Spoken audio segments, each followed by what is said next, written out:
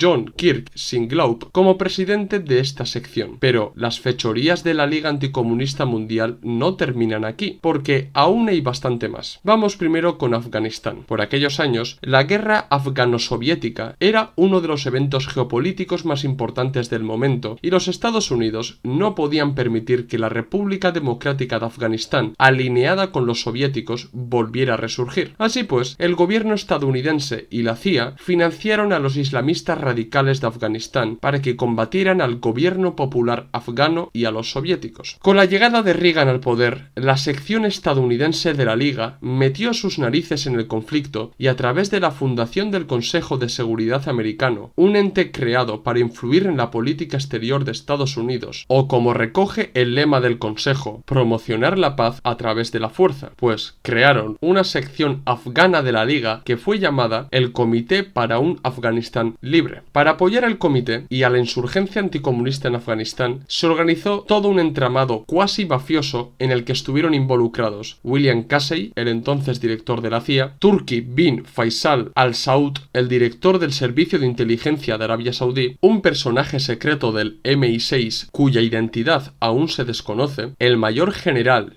John Kirk Singlaub como jefe de la sección estadounidense de la Liga y el político británico Nicholas Betel, que fue uno de los informantes de Radio Kabul. Este entramado es bastante conocido para los historiadores que han investigado investigado los trapos sucios de Estados Unidos y de Reino Unido en la guerra de Afganistán, pero lo que se ha intentado esconder a toda costa es que la llegada de combatientes anticomunistas a Afganistán, de suministros y financiación a los talibanes, fue administrada por Osama Bin Laden. Sí, como lo escucháis, Osama Bin Laden, el que se convertiría en uno de los terroristas más buscados del planeta, pues en aquellos años era un hombre de negocios que pertenecía al conglomerado empresarial saudí Grupo Bin Laden, hoy Grupo Bin Ladin. Como uno de los contactos de la CIA, del MI6 y de la Liga Anticomunista en Afganistán, Bin Laden se encargó de armar a los talibanes y de construir infraestructura necesaria para las operaciones terroristas en contra del gobierno afgano. Esto debe servir para que os deis cuenta con qué clase de personas se codeaba la Liga Anticomunista Mundial y los servicios de inteligencia anglo-estadounidenses por aquellos años. Cambiando de país, la Liga también tuvo mucho que ver con el combate contra el sandinismo en Nicaragua. Como bien sabréis, el Frente Sandinista de Liberación Nacional derrocó a la familia Somoza y tomaron el poder en Nicaragua. A Estados Unidos no le gustó nada que otro gobierno enemistado con ellos y cercano a Cuba surgiera en el continente americano, así que también decidieron intervenir allí. De esta manera, la Liga Anticomunista Mundial, con ayuda de la CIA, crearon en Costa Rica una base para mercenarios y contras financiados por la CIA para que combatieran a los sandinistas en Nicaragua. Para la llegada de financiación a los mercenarios y a los contras, la Liga y la CIA se valieron de la organización humanitaria Ayuda Internacional a los Refugiados y tuvieron el apoyo del jefe de Estado de Honduras, Gustavo Álvarez Martínez, y de la organización anticomunista costarricense Movimiento Costa Rica Libre. En Guatemala, el contacto de la Liga Anticomunista fue el presidente Mario Sandoval Alarcón, fundador del Movimiento de Liberación Nacional, que fue descrito como el partido de la violencia organizada. Este movimiento político fue responsable de organizar escuadrones de muerte para combatir la insurgencia marxista y revolucionaria de Guatemala, dejando alrededor de 13.000 muertos. Dentro del marco de combatir el sandinismo en Nicaragua y a los revolucionarios en Guatemala, la Liga y la CIA también organizaron planes para El Salvador. El contacto de la Liga en El Salvador fue el político Roberto Dabuisón, que fue formado en la Political Warfare Cadres Academy de Taiwán. Formó parte de la Agencia de Seguridad Nacional Salvadoreña, que era el servicio de inteligencia del Salvador, auspiciada por Estados Unidos, y lideró a los escuadrones de la muerte en el país. Pero todo en la vida tiene su declive y decadencia, y la Liga Anticomunista Mundial, como tal, también experimentó esa decadencia. En 1984, Ronald Reagan dejó en manos de Singlaub y por extensión de la Liga el financiamiento a los contras de Nicaragua y la venta de armas a Irán, que por aquel entonces el Congreso estadounidense y el propio gobierno estadounidense habían impuesto un embargo armamentístico al país, pero que tanto Reagan como sus aliados de la Liga decidieron pasar por alto y seguir vendiendo armas a Irán. Ese caso fue conocido como el Iran Gate, y gracias a las ventas de armas, Estados Unidos consiguió alrededor de 47 millones de dólares que fueron gestionados por Oliver North, ocultándolo en distintas cuentas bancarias en Suiza para financiar a los contras de Nicaragua. Como no, la administración Reagan intentó desvincularse de la trama y Singlaub fue una de las cabezas de turco que tuvo que pagar por el Iran Gate. El comienzo de la decadencia de la Liga Anticomunista Mundial comenzó en un momento bastante malo para ellos, porque para finales de los años 80, tanto la URSS como el Bloque del Este experimentaron un proceso de liberalización política y económica debido a las políticas gorbachovistas y de sus aliados en las repúblicas populares del Pacto de Varsovia. Aunque la Liga no estaba en su mejor momento para participar activamente en el derrocamiento de las repúblicas populares que se dio entre 1988 y 1989 y el desmantelamiento de la URSS entre el 89 y el 91, algunos miembros de la Liga, y concretamente los miembros del bloque de naciones antibolcheviques, trabajaron sobre el terreno para acelerar la caída de todo el bloque del Este. Para los primeros años de la década de los 90, las repúblicas populares y la propia URSS fueron desmanteladas y el capitalismo entró en estos países rápidamente. Ante esta situación, parecía que tanto el bloque de naciones antibolcheviques como la Liga Anticomunista Mundial perderían su razón de ser, pero no fue así. El 1 de enero de 1991, la Liga decidió adaptarse al nuevo contexto geopolítico en el que supuestamente el comunismo había sido derrotado y decidieron cambiar de nombre. A partir de 1991, la Liga Anticomunista Mundial pasó a llamarse Liga Mundial por la Libertad y la Democracia. democracia con nuevos objetivos que sería velar por la supuesta libertad y democracia en aquellos países en los que se vulneraba estas dos cuestiones. Pero si traducimos esta misión, nos daremos cuenta que los nuevos objetivos de la Liga se iban a basar en combatir a los países soberanos que no estaban alineados con Estados Unidos y la OTAN, esto es, China, Rusia, Irán, Siria, Venezuela, Cuba, Nicaragua y Corea del Norte. El primer presidente de la refundada Liga fue el taiwanés Chao Tse-chi, lo que demostraba que uno de los objetivos de la nueva Liga era volver a colocar a Taiwán en una posición importante en la geopolítica y dañar a la República Popular de China. Objetivamente, la refundación de la Liga les vino bastante bien a sus miembros, porque uno de los exmiembros de la Liga, que era el anticomunista británico Geoffrey Stewart Smith, había descrito la Liga como una colección de nazis fascistas, antisemitas, vendedores de falsificaciones, racistas viciosos y egoístas corruptos. Así que la refundación de la Liga y la adaptación a los nuevos tiempos era totalmente necesario para la Liga. Cabe destacar que el bloque de naciones antibolcheviques fue de las primeras organizaciones semiautónomas que decidió disolverse en 1996, ya que, derrotada la URSS, entendieron que ya habían cumplido su misión. Pero esperad, que la historia no acaba aquí. La Liga sigue existiendo hoy en día y continúa trabajando para supuestamente llevar la libertad y la democracia a todos esos países que se niegan a aceptar la tutela estadounidense otanista. La Liga ha estado trabajando muchos años para buscar la independencia de Taiwán, pero en los últimos 2 años han puesto sus ojos en Rusia debido a la guerra de Ucrania. De esta manera, una de las extensiones de la Liga Mundial por la Libertad y la Democracia es el Foro de las Naciones Libres Post-Rusas, creado entre el 8 y el 9 de mayo de 2022 en Polonia. Según la página web de este foro, su objetivo es luchar por la descolonización, desocupación, descentralización, desputinización, desnazificación y desmilitarización de Rusia. Sobre todo, el máximo objetivo de este foro es balcanizar Rusia en más de 30 pequeños estados alineados con Occidente para que sea más fácil controlarlos y que Rusia deje de suponer una amenaza en el mundo. Desde mayo de 2022, el foro ha celebrado 6 cumbres y, como os he dicho en la introducción del vídeo, esta misma semana se va a celebrar la 7ª cumbre. Huelga decir que en los últimos meses, tanto el foro como la Liga han manifestado su deseo no solo de balcanizar Rusia, sino también de balcanizar Irán, China, Brasil y Etiopía. Y todo esto, lógicamente, viene a raíz de la última cumbre de los BRICS, que supone una verdadera amenaza para todos los aliados occidentalistas. Y para acabar, tengo que decir que la existencia de numerosos nazis, fascistas y derechistas populistas en las distintas oposiciones de los países que son considerados enemigos de la OTAN, Estados Unidos y de la Liga se debe al trabajo que ha venido realizando el bloque de naciones antibolcheviques y la Liga Anticomunista Mundial desde hace décadas, puesto que estas dos organizaciones acabaron siendo un centro de acogida para todos estos elementos reaccionarios. Por esta misma razón, no es de extrañar que tanto en el Euromaidán como en la posterior guerra en el Donbass y en la de Ucrania aparecieran un buen número de elementos nazis de todos los países para apoyar la causa ucraniana, que es la misma causa de la Liga Mundial por la Libertad y la Democracia y del Foro de las Naciones Libres post-rusas. Y lo mismo puedo decir de la existencia de elementos reaccionarios en las protestas de Bielorrusia, Irán, Cuba, Venezuela y demás. Siempre son elementos reaccionarios adaptados a cada contexto nacional, pero que siguen un mismo patrón, y no es de extrañar, ya que la mayoría de ellos, o en su defecto, sus líderes, han sido educados y adiestrados por los distintos tentáculos de estas organizaciones que podríamos considerar como la Internacional Anticomunista. Muchos anticomunistas se valen de la falacia de que la URSS y todo el bloque del Este cayó por su propio peso, ya que el socialismo está condenado a fracasar, pero por si acaso omiten todas las acciones terroristas y criminales que organizó el imperialismo y su Internacional Anticomunista. Si el socialismo está realmente condenado al fracaso, ¿por qué invertir tantos millones y tiempo en intentar acabar con él? Si fuera verdad que el socialismo está condenado al fracaso, lo más sencillo sería dejarlo estar, porque acabaría cayendo por su propio peso. Pero los anticomunistas no hacen eso, porque en el fondo son conscientes de que la única manera de acabar con el socialismo y con los comunistas es combatiéndolos. ¿Qué os ha parecido el vídeo? ¿Os ha gustado? ¿Os gustaría que hiciera un vídeo hablando de las redes Stay Behind que crearon los servicios de inteligencia occidentales? Hacérmelo saber en los comentarios y sugerirme nuevos temas para que trate en futuros vídeos. Dar like, si os ha gustado el vídeo, si sois nuevos suscribiros al canal. Recordad que en la descripción del vídeo tenéis el enlace de PayPal para donarnos dinero y ayudarnos a crecer. También tenéis en la descripción del vídeo los enlaces de los documentos y libros que tenemos a la venta. Pasaros por el blog de entrevistas donde tenemos entrevistas muy interesantes y seguirnos en las redes sociales Twitter, Facebook, Instagram y TikTok, donde subimos nuevo contenido a diario o casi a diario. Esto es todo, nos vemos en el próximo vídeo. ¡Salud, camaradas!